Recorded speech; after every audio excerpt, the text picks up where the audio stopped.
Appeal জিনিসটা কি কি কারণে প্রয়োজন হয় এবং ভ্যাট আইন এবং কাস্টমস আইনে যদি আপনি স্যার একটু বলতেন, আমরা আপিল সম্পর্কে একটু জানতে চাচ্ছি শুরুতে।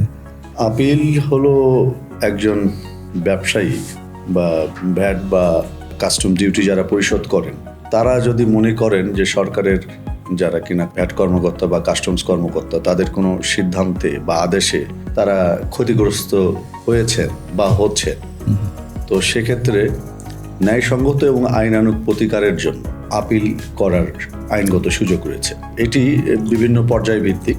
যে সকল কর্মকর্তারা কমিশনার পদমর্যাদার নিচে, রাজস্ব কর্মকর্তা, assistant commissioner, deputy commissioner up to additional commissioner, তাদের সিদ্ধান্তে ক্ষতিগ্রস্ত ব্যক্তি তিনি কমিশনার আপিলের কাছে আপিল করতে পারেন। বাংলাদেশে এই মুহূর্তে 4টি আপিল কমিশনারেট আছে, ঢাকাতে 2টি, চট্টগ্রাম এবং খুলনায় 1টি করে। কমিশনারের সিদ্ধান্তে ক্ষতিগ্রস্ত ব্যক্তি তিনি আপিল করতে পারেন আপিল ট্রাইব্যুনালে, customs VAT excise appeal tribunal.